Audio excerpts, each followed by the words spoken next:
له دعوة الحق.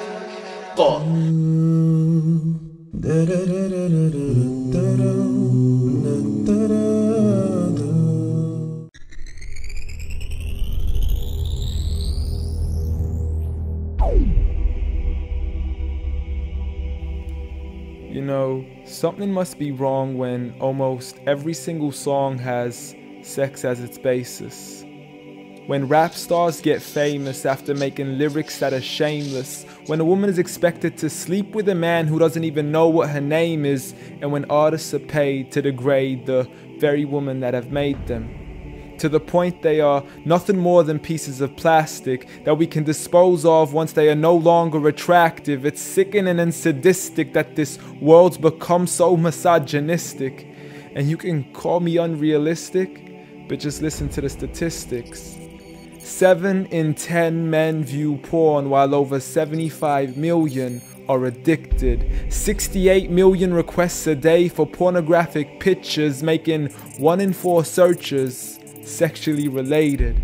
It's like nobody even knew she existed until she got naked, degraded and abused over and over again just to gain millions of views. It's a shame we've subdued to a definition of beauty which is so misconstrued, as we judge each other's looks off of Facebook likes, Instagram pictures to filter off what we really look like. See, we are so obsessed with our outside, we have slowly lost sight of who we really are in real life. I mean, it's sad to see so many teens lose their self-esteem. Looking at these magazines thinking they have to look like what they see. Please, you are worth much more than a 2D image on a screen. You are a living, breathing human being. If only you knew what you really mean.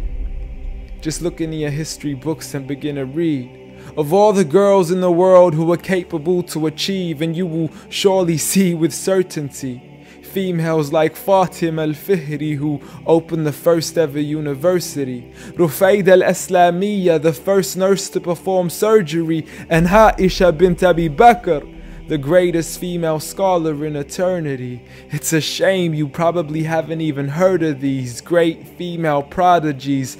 Honestly, we don't need to give up our modesty in order to be successful. For you are worth much more than a commodity that is sexual. You have so much more potential if only you knew your worth.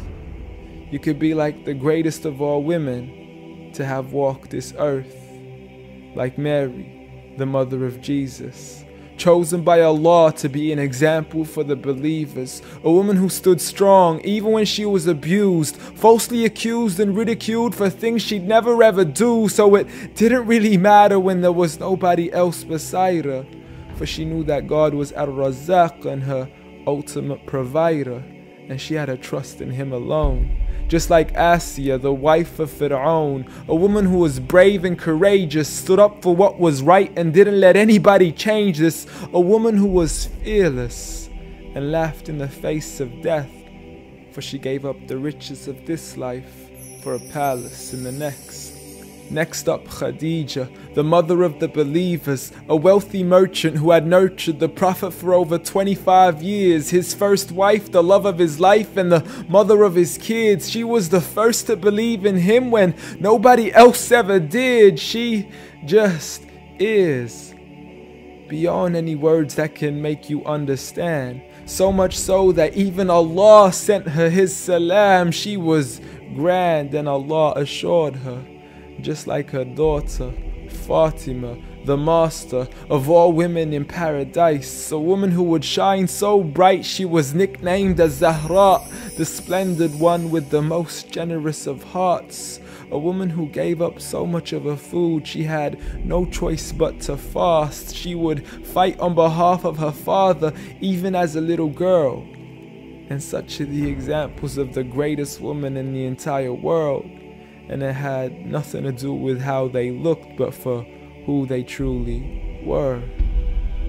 So ignore the standard of success defined by society, when God has said that the best of mankind are those who have piety. regardless of your shape, your color, or your race. For God does not look at your bodies, nor does he look at your face. Rather, he looks towards your heart and checks your faith.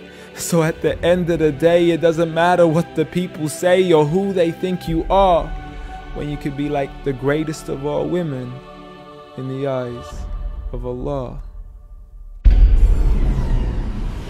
The greatest woman